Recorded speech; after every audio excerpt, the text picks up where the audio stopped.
दोस्तों नमस्कार, मैं उमेश गौतम समग्र प्रदेश समाचार से। सुर्खियां और सुर्खियों में सुर्खियां डालकर एक बार नजर सुर्खियों पे तो डालिए। बात करते हैं पश्चिम बंगाल ममता बनर्जी के राज्य की। चुनाव आए और पश्चिम बंगाल अमेरिका, रूस, जापान की श्रेणी में पहुंचने वाला। आप देखेंगे कि बहुत ही जल्द यहाँ का विकास अमेरिका को पीछे धकेल देगा और यहाँ वादे घोषणाओं का अंबार शुरू होगा। पर भारत की जिस राजनीति का उदय हो रहा है, ये पूरे भारत और पूरे देश के लिए शर्मनाक ही नहीं, निश्चित ही इतने गिरे स्तर का है कि इस पर बहस करना भी शर्मिंदगी है।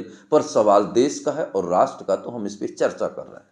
चर्चा ऐसे कर रहे हैं कि जैसे ही चुनाव आए, भारत की केंद्रीय सरकार की एजेंसियां जागृत हो जाती हैं और वो केवल उन प्रदेशों में जाती हैं जो भाजपा शासित नहीं है। बाकी भाजपा शासित राज्यों में कोई भ्रष्टाचार नहीं होता। वहां तो केवल धर्म और संस्थापना की बात होती है, रामायण, गीता, भागवत की बात होती है। वहां के अंधभक्तों के, भगवान के शिव की चोटी से गंगा बहती है। केवल जो राज्य भाजपा शासित नहीं है, वहां भ्रष्टाचार की असीम संभावनाएं हैं और होती भी हैं। वही खासकर चुनाव के टाइम पर वही गेम खेला। एक बात और आपको कहना चाहते हैं, जो जिसके संपर्क में रहता है उसका चरित्र वैसा ही हो जाता है। ऐसी कई कहानियों। अब पश्चिम बंगाल के दरवाजे पर विकास की गंगा आ चुकी है और चूंकि चुनाव आ चुके हैं तो विकास की गंगा लहराती और धड़धड़ाती पहुंच चुकी है। पर एक बात विकास की गंगा को भी समझना चाहिए कि अगर उनके रथ में सारथी है तो पश्चिम बंगाल के विकास के रथ में भी सारथी ममता बनर्जी। ईडी अपने रथ से पहुंची और ममता बनर्जी के सचिव के यहां छापा डाला। पर दूसरी तरफ ममता बनर्जी की भी राज्य पुलिस पहुंची और ईडी के ऊपर ही कार्रवाई कर दी। सवाल यह है कि दोनों राज्यों की राजनीति, भारत की राजनीति का स्तर कितना गिर गया है। चुनाव में क्या हम अपने देश की सारी परंपराएं, लोकतंत्र और चुनाव की गरिमा को साख पे रख देते हैं। सत्ता पर काबिज बने रहने के लिए हर अधर्म का सहारा लेते हैं। हम भले ही धर्म की जय और अधर्म का नाश हो कहते हैं, पर जब राजनीति की बात हो और सत्ता के सिंहासन की बात हो तो अधर्म की जय और धर्म का नाश बोलते हैं। एक मानवता के साथ भी, क्योंकि सत्ता ये लोकतंत्र है और लोकतंत्र में आम जनता की सरकार है और आम जनता के साथ अगर फरेब के साथ सत्ता हासिल की जाती है तो ये सबसे बड़ा राष्ट्रद्रोह और अपराध भी है। इसके बाद इस मामले को संज्ञान में न्यायालय ले लेता है। न्यायालय में भी भीड़ आ जाती है, या यूं कहें कि दोनों पक्षों के न्यायालय में सुनवाई होती है।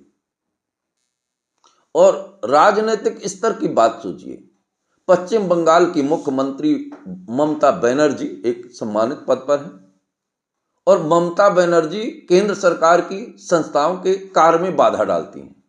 बाधा ही नहीं डालती हैं, ऊपर से उन पर राज्य सरकार के द्वारा अपराध कायम करवाती। अब बात न्यायालय में पहुंच गई। न्यायालय में भी बवाल किया जाता है। हालांकि न्यायालय संज्ञान में इसको ले लिया है और न्यायालय जल्द ही फैसला भी करेगा। सवाल इस बात का नहीं, सवाल इस बात का है कि भारत के लोकतंत्र में सत्ता की बलवेदी पर लोकतंत्र को जिस तरह से कुचला जा रहा है और सरकारों की और केंद्र की भी बात, केंद्र सरकार, ईडी, सीडी, बीडी जितनी भी होती हैं, ये चुनाव के टाइम पर ही इनमें पावर आता है। और जब चुनाव नहीं रहता तो क्या ये सोई रहती हैं? अगर एक साल पहले यही ईडी की जांच पश्चिम बंगाल में होती तो क्या ममता बनर्जी ऐसा करती, या आम जनता को ये कहने का मौका मिलता कि चुनाव के टाइम पर किया जा रहा है? पर विकास की गंगा तो अब बहनी है और विकास के वादे तो अब आने हैं।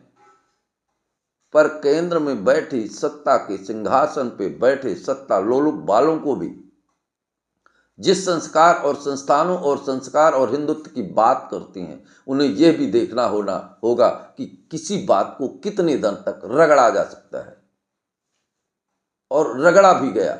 उसके बाद चुनाव के टाइम पे ही रैलियां, धरने, प्रदर्शन, सारी जितनी पावर है, चुनाव के टाइम पर कोई मुद्दा ना उठे, शिक्षा की बात ना हो, विकास की बात ना हो, देश की बात ना हो, ईडी सीडी की बात शुरू हो जाए और यहाँ तक कि जब पश्चिम बंगाल में चुनाव होने हैं, आम जनता अपने मुद्दों की बात करेगी, पर सत्ता का पक्ष और विपक्ष दोनों दल न्यायालय में खड़े होकर फाइल की बात करेंगे।